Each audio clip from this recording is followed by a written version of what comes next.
নমস্কার। গল্পের ঝুলিতে সকল শ্রোতা বন্ধুদের স্বাগত জানাই। আজ আপনাদের জন্য গল্পের ঝুলিতে রয়েছে মুন্সী প্রেমচন্দের লেখা নিমকের দারোগা।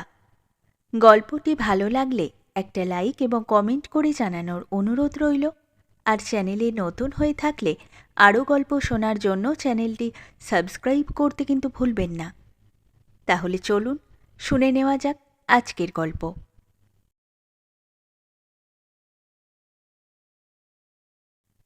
নিমকের নতুন দপ্তরটি যখন খোলা হলো এবং ঈশ্বর দত্ত এই বস্তুটির ব্যবসা নিষিদ্ধ হয়ে গেল, তখন লোকে লুকিয়ে চুরিয়ে এর ব্যবসা করতে লাগল। অনেক রকমের ছলচাতুরির সূত্রপাত হলো। কেউ ঘুষঘাস দিয়ে কাজ হাসিল করত, কেউ বা চালাকি করে। অফিসারদের পোয়াবারো, পাটোয়ারিগিরির সর্বসম্মানিত পদ ছেড়ে ছুড়ে দিয়ে লোকে এই দপ্তরের বরকন্দাজগিরি করত। এখানকার দারোগাদের জন্য তো উকিলদের জিভেও জল আসত। যুগটা ছিল এমন যখন ইংরেজি শিক্ষা আর খ্রিস্ট ধর্মকে লোকে ভাবত একই জিনিস। ফার্সির প্রাবল্য ছিল। প্রেমের উপাখ্যান আর শৃঙ্গার রসের কাব্য পড়ে ফার্সি জানা মানুষেরা সর্বোচ্চ পদগুলোই বহাল হয়ে যেতেন। মুন্সী বংশীধরও জুলেখার বিরহগাথা শেষ করে মজনু ও ফারহাদের প্রেম বৃত্তান্তকে নল ও নীলের লড়াই এবং আমেরিকা আবিষ্কারের চাইতেও অনেক বেশি গুরুত্বপূর্ণ ধরে নিয়ে রোজগারের খোঁজে বেরোলেন। তবে তার পিতা ছিলেন একজন অভিজ্ঞ পুরুষ। ছেলেকে বোঝালেন, বাবা, সংসারের দুর্দশা তো দেখতে পাচ্ছ। ধার দেনার বোঝার নিচে চাপা পড়ে আছি। মেয়েগুলো রয়েছে, ওরা তো দুর্বাঘাসের মতো বেড়ে উঠছে। আমি হচ্ছি নদীর ধারের গাছ, জানি না কবে পড়ে যাব।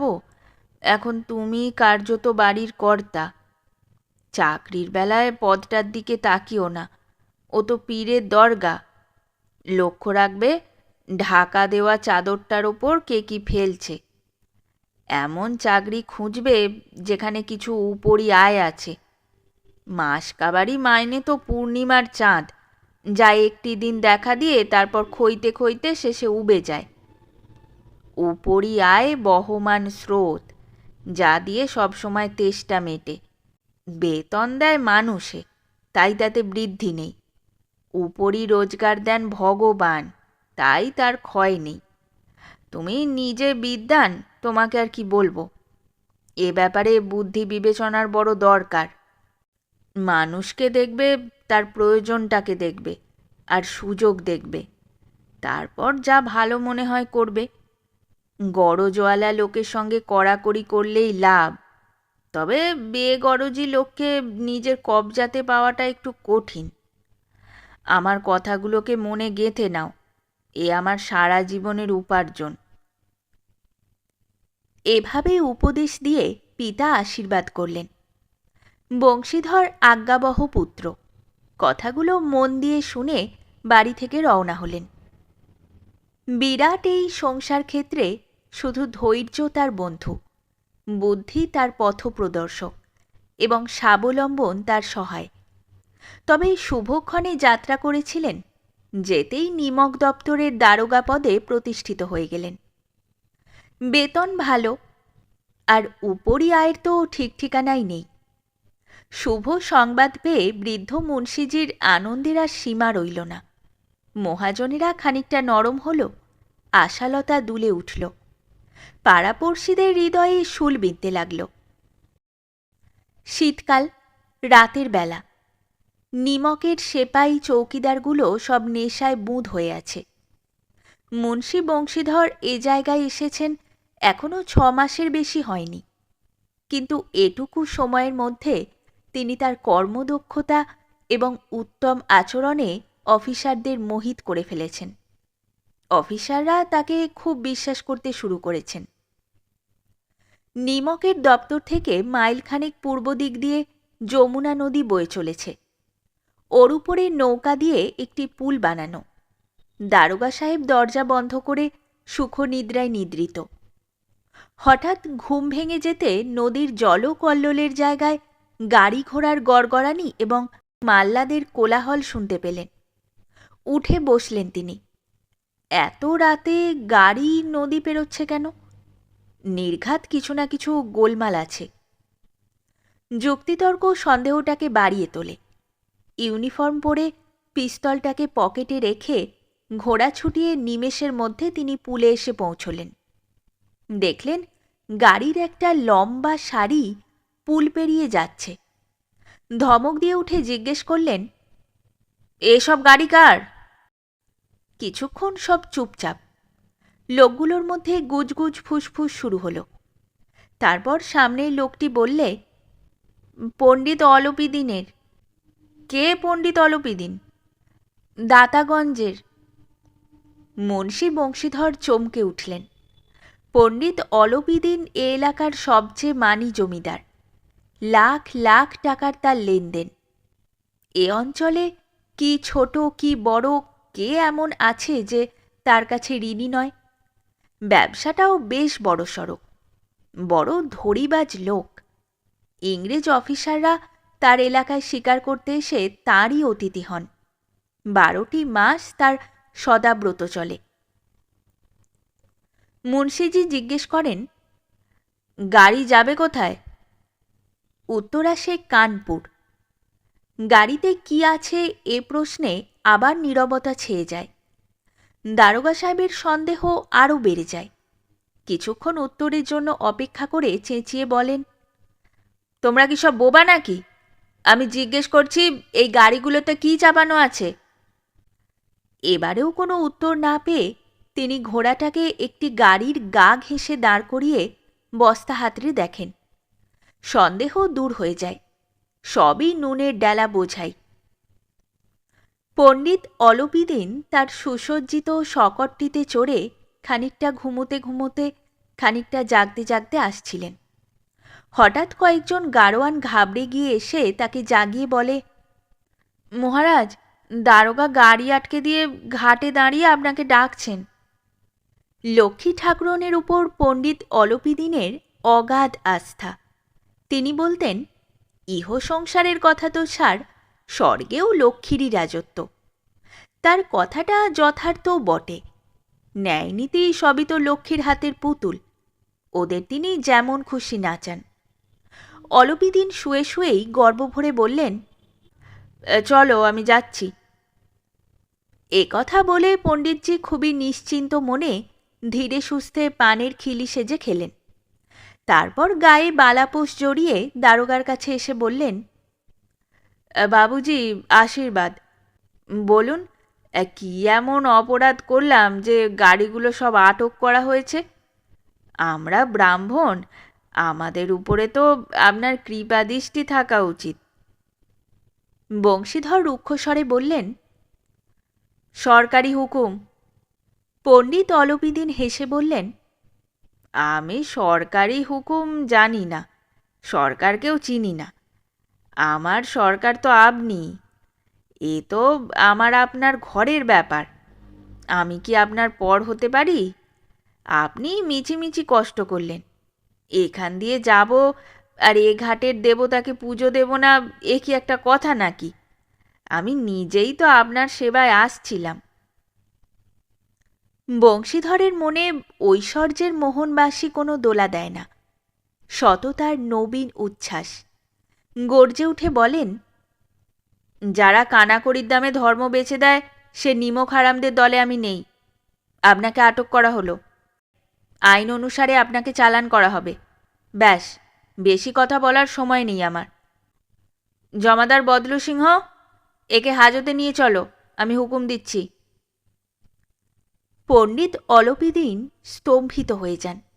গাড়োয়ানদের মধ্যে হুড়োহুড়ি পড়ে যায়। জীবনে বোধহয় এই প্রথম পণ্ডিতজিকে এতটা কড়া কথা শুনতে হলো। বদলু সিংহ এগিয়ে যায় বটে, কিন্তু পণ্ডিতজির প্রতিপত্তির কথা ভেবে তার হাত ধরতে সাহস করে না। ধর্মের হাতে অর্থের এমন অনাদর পণ্ডিতজি জীবনে দেখেননি। ভাবেন, ও এখনো একগুঁয়ে যুবক, মায়ামোহের জালে এখনো জড়ায়নি। ছেলে মানুষ, তাই সংকোচ করছে। বড় করুণভাবে বলেন, বাবু সাহেব, অমন করবেন না, আমি শেষ হয়ে যাব, ইজ্জত সব ধুলোয় মিশে যাবে। আমাকে অপমান করে আপনার কি লাভ হবে? আমাকে পর ভাববেন না। বংশীধর কঠোর স্বরে বলেন, আমি এসব কথা শুনতে চাই না। অলপিদিন যে অবলম্বনটিকে কঠিন শিলাখণ্ড বলে ভেবেছিলেন, সেটি পায়ের নিচে থেকে সরে গেছে বলে মনে হল। তার আত্মাভিমান এবং ধন ঐশ্বর্য প্রচণ্ড আঘাত পায়। তবে এখনও মুদ্রার সংখ্যাগত শক্তিতে তার পুরো ভরসা রয়েছে। গোমস্তাকে বলেন, লালাজি, 1000টি টাকার নোট বাবু সাহেবকে নজরানা দাও। উনি এখনও ক্ষুধার্ত সিংহ হয়ে আছেন। বংশীধর গরম হয়ে বললেন, 1000 কেন, 1,00,000ও আমাকে ন্যায়ের পথ থেকে টলাতে পারবে না। ধর্মের নির্বোধ দৃঢ়তা এবং দেবদুর্লভ ত্যাগ দেখে অর্থ খুবই ক্ষুব্ধ হয়। তারপর উভয় শক্তির মধ্যে সংগ্রাম শুরু হয়। অর্থ লাফিয়ে লাফিয়ে আক্রমণ করতে শুরু করে। 1 থেকে 5, 5 থেকে 10, 10 থেকে 15, তারপর শেষে 15 থেকে 20,000 পর্যন্ত পৌঁছায়। কিন্তু ধর্ম অলৌকিক বীরত্বের সঙ্গে এই বহু সংখ্যক সেনাদলের সম্মুখে একাকী একটি পর্বতের মতো অটল অবিচল হয়ে দাঁড়িয়ে থাকে। অলপিদিন হতাশ হয়ে বলেন, এর চাইতে বেশি আর আমার সাহস নেই, এরপর আপনার বিচার। বংশীধর জমাদারকে হাঁক দেন। বদলু সিংহ মনে মনে দারোগা সাহেবের মুণ্ডুপাত করতে করতে পণ্ডিত অলপিদিনের দিকে এগিয়ে যায়। পণ্ডিতজি ভয় পেয়ে 2-3 পা পিছিয়ে যান। একান্ত কাতর মিনতি করে বলেন, বাবু সাহেব, ঈশ্বরের দোহাই, দয়া করুন, 25,000-এ রফা করতে আমি রাজি আছি। সে অসম্ভব। 30,000-এ? কোনো মতেই সম্ভব নয়। 40,000-এও কি নয়? 40,000 কেন, 40 লাখেও অসম্ভব। বদরুসিংহ, এই লোকটাকে এক্ষুনি গ্রেপ্তার করো, আমি আর একটা কথাও শুনতে চাই না। ধর্ম অর্থকে পায়ের তলায় পিষে ফেলে। অলপিদিন একজন হৃষ্টপুষ্ট মানুষকে হাতকড়া নিয়ে তার দিকে এগিয়ে আসতে দেখেন। চারিদিকে হতাশ ও কাতর নয়নে তাকান। তারপর হঠাৎ মূর্ছিত হয়ে পড়ে যান। জগৎ সংসার সে সময় ঘুমোচ্ছিল বটে, কিন্তু তার জীবটা জেগেছিল। সকাল হতেই দেখা গেল, বালক বৃদ্ধ সবার মুখেই খবরটা শোনা যাচ্ছে। যাকেই দেখুন সেই পণ্ডিতজির এই কাণ্ড নিয়ে টিপ্পনি কাটছে। নিন্দার বৃষ্টি হচ্ছে, যেন পৃথিবী থেকে এখন পাপীর পাপতাপ শেষ হয়ে গেছে। জলকে দুধ বলে চালায় যে গয়লা, ভুয়া রোজনামচা লিখে খাতা ভর্তি করে যেসব অফিসার, রেলে বিনা টিকিটে সফর করে যেসব বাবু, জাল দলিল দস্তাবেজ তৈরি করে যেসব শেঠ সাহুকার, তারা সবাই ঘাড় নেড়ে নেড়ে কথাটা বলছে যেন তারা নিজেরা সব এক একটি দেবতা। পরদিন পণ্ডিত অলপিদিন যখন অভিযুক্ত হয়ে কনস্টেবলদের সঙ্গে হাতে হাত করি, মনে গ্লানি ও ক্ষোভ নিয়ে লজ্জায় মাথা হেঁট করে আদালতের দিকে যান, তখন সারা শহরে হুলস্থুল পড়ে যায়। মেলাতেও বোধহয় সবার চোখ এতটা ব্যাকুল থাকে না। ভিড়ের চোটে ছাদে আর দেওয়ালে কোনো তফাৎ ছিল না। তবে আদালতে পৌঁছুতেই যেটুকু দেরি। পণ্ডিত অলপিদিন এই বিশাল বনের সিংহ। অফিসাররা তার ভক্ত, আমলারা তার সেবক, উকিল মোক্তাররা তার আজ্ঞাবহ, আর আরদালি, চাপরাশি ও চৌকিদাররা তো তার বিনা মাইনের গোলাম। তাকে দেখেই লোকেরা চারদিক থেকে ছুটে আসে। সবাই অবাক। অবাক এ কথা ভেবে নয় যে অলপিদিন কেন এ কাজ করলেন, বরং এ কথা ভেবে যে আইনের হাতে উনি ধরা পড়লেন কি করে। অসাধ্য সাধন করে এমন সম্পদ এবং অনন্য বাকপটুতা যার করায়ত্ত, এমন একজন মানুষ কেন আইনের হাতে ধরা পড়বে? প্রতিটি লোক তাকে সহানুভূতি দেখাচ্ছে। এই আক্রমণকে প্রতিহত করার জন্য খুবই তৎপরতার সঙ্গে উকিলদের একটি বাহিনী প্রস্তুত হয়ে যায়। ন্যায় বিচারের রণাঙ্গনে ধর্ম ও অর্থের সংগ্রাম শুরু হয়। বংশীধর চুপচাপ দাঁড়িয়ে, তার হাতে সত্য ছাড়া না আছে কোনো শক্তি, স্পষ্ট ভাষণ ছাড়া না আছে কোনো হাতিয়ার। সাক্ষীরা রয়েছে বটে, তবে তারাও লোভে টলমল। এমনকি মুন্সিজিরও মনে হল ন্যায়ও তার প্রতি কিছুটা রুষ্ট। এটি ন্যায় বিচারের দরবার হলেও এখানকার কর্মচারীদের উপরে পক্ষপাতিত্বের নেশা চেপেছে। কিন্তু পক্ষপাতিত্ব আর ন্যায় বিচারের মধ্যে মিল কোথায়? যেখানে পক্ষপাতিত্ব, সেখানে ন্যায় বিচারের কল্পনাও করা যায় না। মোকদ্দমা শিগগিরই মিটে যায়। ডেপুটি ম্যাজিস্ট্রেট তার রায়ে লেখেন, পণ্ডিত অলপিদিনের বিরুদ্ধে পেশ করা সমস্ত প্রমাণ ভিত্তিহীন এবং ভ্রমাত্মক। তিনি একজন খুব প্রতিপত্তিশালী লোক। সামান্য লাভের জন্য এমন দুঃসাহস করবেন, এটা কল্পনাতীত। যদিও নিমকের দারোগা মুন্সি বংশীধরের দোষ বেশি নেই, তবু এটা বড় দুঃখের বিষয় যে তার একগুঁয়েমি এবং অবিচারের ফলে একজন ভালো মানুষকে হয়রানি সহ্য করতে হলো। আমরা সন্তুষ্ট এজন্য যে তিনি তার কর্তব্য সম্বন্ধে সজাগ ও সচেতন।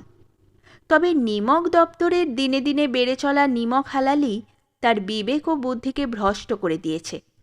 ভবিষ্যতে তার হুঁশিয়ার হয়ে চলা উচিত। উকিলরা এই রায় শুনে আনন্দে লাফিয়ে উঠলেন। পণ্ডিত অলপিদিন হাসতে হাসতে বেরিয়ে এলেন। স্বজন বান্ধবেরা টাকার হরিল্লুট দিলেন। উদারতার সাগর উথলে উঠল। তার ঢেউগুলো আদালতের ভিতটাকেও নাড়িয়ে দেয়। বংশীধর যখন বাইরে এলেন, তখন চারদিক থেকে তার উপরে ব্যঙ্গবাণ বর্ষিত হতে থাকে।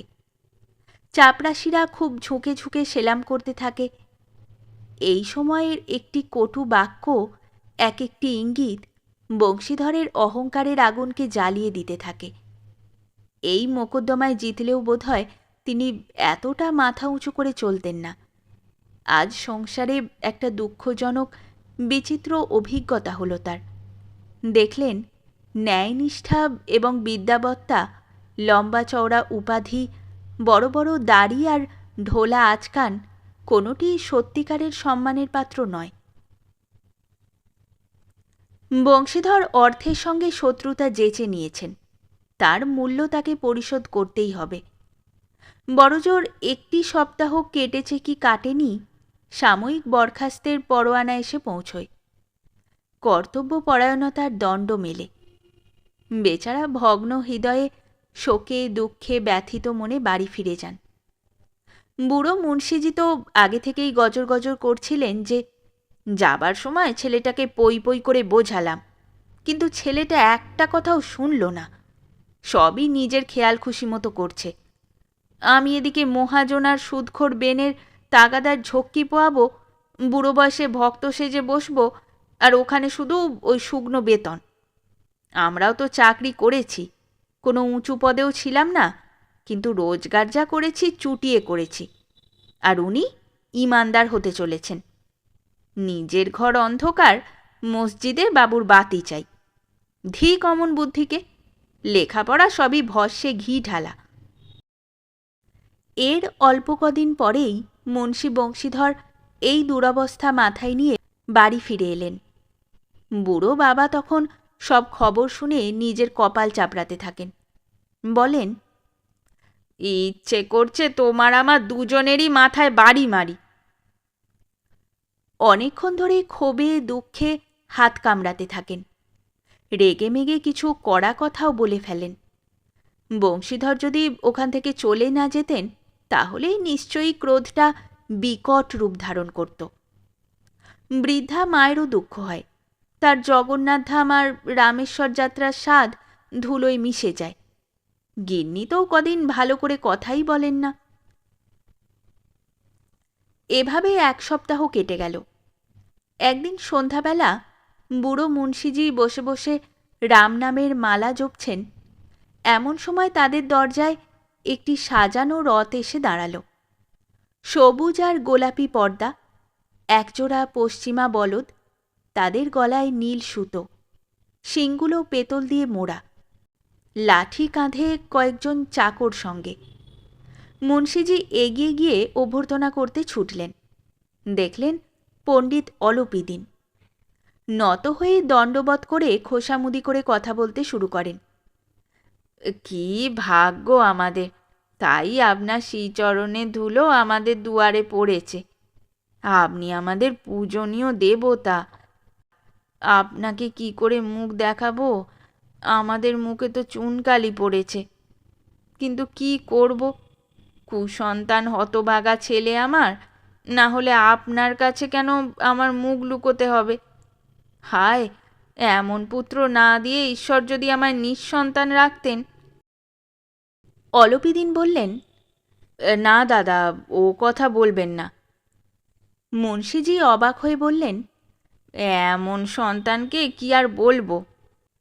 অলপিদিন বাৎসল্যমাখা স্বরে বললেন, কুলতিলক ও বংশের কীর্তি উজ্জ্বল করে এমন ন্যায়পরায়ণ মানুষ কজন পৃথিবীতে হয়, যারা ধর্মের জন্য নিজেদের সব কিছু ত্যাগ করতে পারেন? পণ্ডিত অলপিদিন বংশীধরকে বললেন, দারোগা সাহেব, খোসামুদি করছি ভাববেন না। খোসামুদি করার জন্য আমার এতটা কষ্ট করা দরকার ছিল না। সেদিন রাত্রে আপনি আপনার ক্ষমতা বলে আমাকে গ্রেপ্তার করেছিলেন, আর আজ আমি স্বেচ্ছায় আপনার কাছে গ্রেপ্তার হতে এসেছি।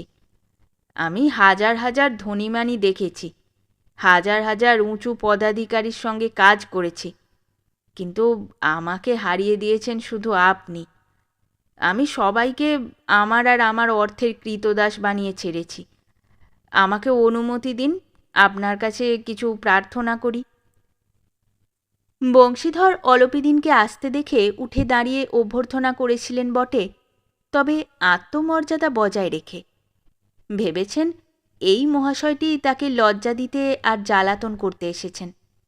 ক্ষমা প্রার্থনার চেষ্টা করেননি, উল্টে তার বাবার ওই তেল মাখানো কথাগুলো তার কাছে অসহ্য মনে হয়েছে।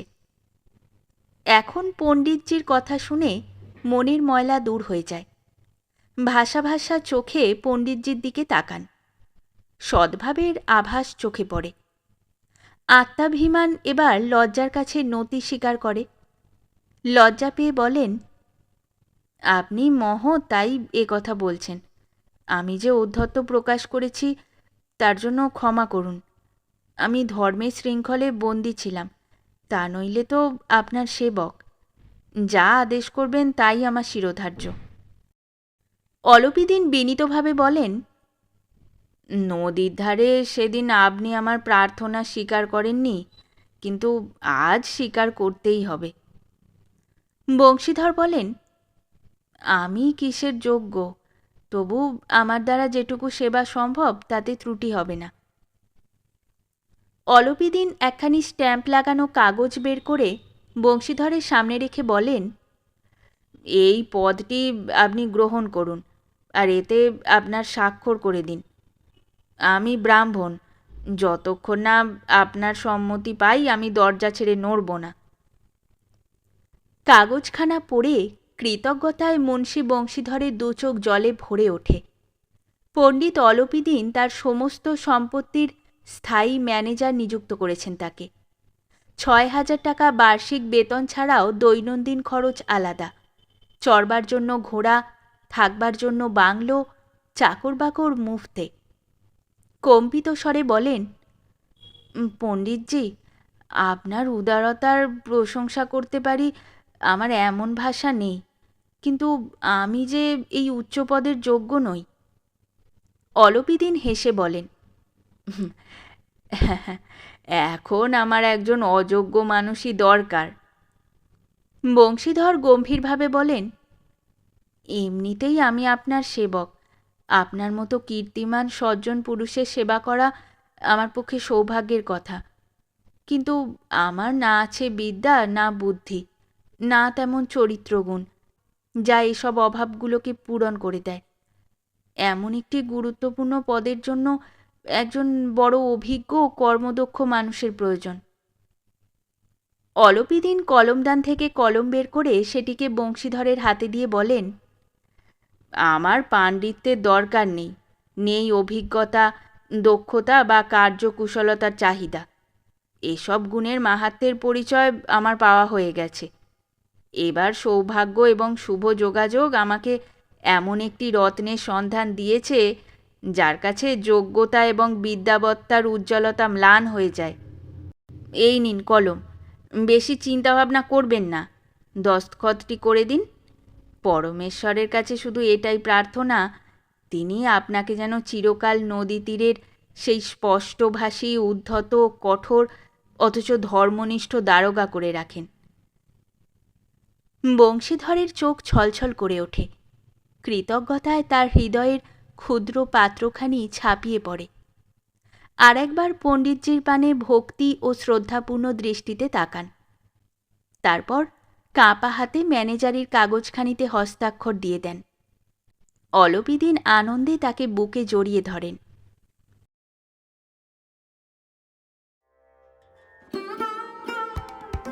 শেষ হলো আমাদের আজকের গল্প। গল্প পাঠে এবং বিভিন্ন চরিত্রে আমি তৃষিতা। গল্পটি ভালো লাগলে লাইক এবং শেয়ার করে দেবেন। আর চ্যানেলে নতুন হয়ে থাকলে আরও গল্প শোনার জন্য চ্যানেলটি সাবস্ক্রাইব করতে কিন্তু ভুলবেন না। খুব তাড়াতাড়ি নতুন একটি গল্প নিয়ে ফিরে আসব। সকলে ভালো থাকুন, শুনতে থাকুন গল্পের ঝুলি।